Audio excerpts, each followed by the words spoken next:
നമസ്കാരം ഗൈസ്. അപ്പോൾ ഞാനും വിഷ്ണു കേട്ടോ. അപ്പോൾ ഞങ്ങളിങ്ങനെ ജോലി കഴിഞ്ഞിട്ട് ഇങ്ങനെ വരുന്ന വഴിക്ക് ഭക്ഷണം കഴിക്കാൻ, അതായത് രാവിലത്തെ ബ്രേക്ക്ഫാസ്റ്റ് കഴിച്ചിട്ടുണ്ടാവില്ല. അപ്പോൾ അത് കഴിക്കാൻ വേണ്ടി റെസ്റ്റോറൻറ്റ് തപ്പി എത്തി. അപ്പോൾ എത്തിയപ്പോഴത്തേന് ഉച്ച കിട്ടോ, 12 മണിയായി. പിന്നെ ബ്രഞ്ചാക്കാമെന്ന് വിചാരിച്ചിട്ട് ലഞ്ചിലോട്ട് കടന്നു. അപ്പോൾ അങ്ങനെ അവിടെ ചെന്നപ്പോൾ അവിടെ മീൽസ് റെഡി ആയിട്ടുണ്ടായിരുന്നു. ബട്ട് ഞങ്ങൾ മീൽസ് അല്ല പറഞ്ഞത് ഗൈസ്. അതായത് ഞാനും അവനും 2 ബിരിയാണി പറഞ്ഞു, ഒരു ചിക്കനും ഒരു ബീഫും.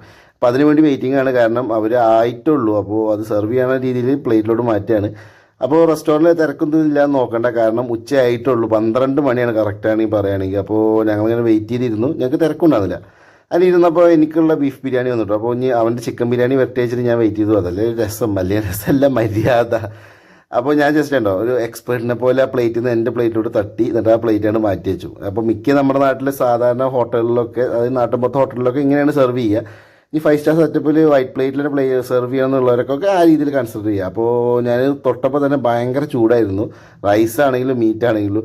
അപ്പോൾ സൈഡിലുള്ള സലാഡ് അത്യാവശ്യം ഒരു തണുത്ത തൈര് പോലത്തെ ഉണ്ട്. അപ്പോൾ അതിന്ന് കുറച്ചെടുത്തിട്ട് ചോറിലോട്ട് വെക്കുമ്പോഴാണ് ചൂട് ബാലൻസ് ആവുക എന്നൊക്കെ പറയില്ലേ, ആ രീതിയിൽ. ഇനി ബിരിയാണിനെ കുറിച്ച് പറയുകയാണെങ്കിൽ, ബിരിയാണിയിൽ ആവശ്യത്തിൽ 7 or 8 പീസുണ്ട്, ചെറിയ പീസ് ബീഫുകളാട്ടോ. അതായത് നമ്മുടെ ബീഫ് റോസ്റ്റിൻ്റെ അത്ര ചെറുതല്ല, ബട്ട് നോർമൽ പീസിനായിട്ട് ചെറിയ പീസുകളാണ്. പക്ഷേ ആ മസാല ആണെങ്കിലും ബീഫാണെങ്കിലും അടിപൊളിയായിരുന്നു. ഇനി ഞാൻ പോയ ദിവസത്തിൽ പ്രത്യേകതയാണോ അതോ റെസ്റ്റോറൻറ്റ് സ്ഥിരം അങ്ങനെയൊന്നും അറിയില്ല, കാരണം ഞാൻ ആദ്യമായിട്ടാണ് അവിടുന്ന് ബീഫ് ബിരിയാണി കഴിക്കുന്നത്. സ്ഥിരം എങ്ങനെയാണെങ്കിൽ അടിപൊളിയാണ്, നിങ്ങൾ എന്തായാലും പോയി ട്രൈ ചെയ്യണം. കാരണം ഞാൻ ചൂടിൻ്റെ കാര്യം പറഞ്ഞില്ല, അങ്ങനെയാണ് ഞാൻ സലാഡ് എടുത്തിട്ട് ചോറിൽ മിക്സ് ചെയ്ത് കഴിക്കാൻ തുടങ്ങിയത്. അപ്പോൾ ഞാൻ മസ്റ്റ് ട്രൈ എന്ന് പറയും.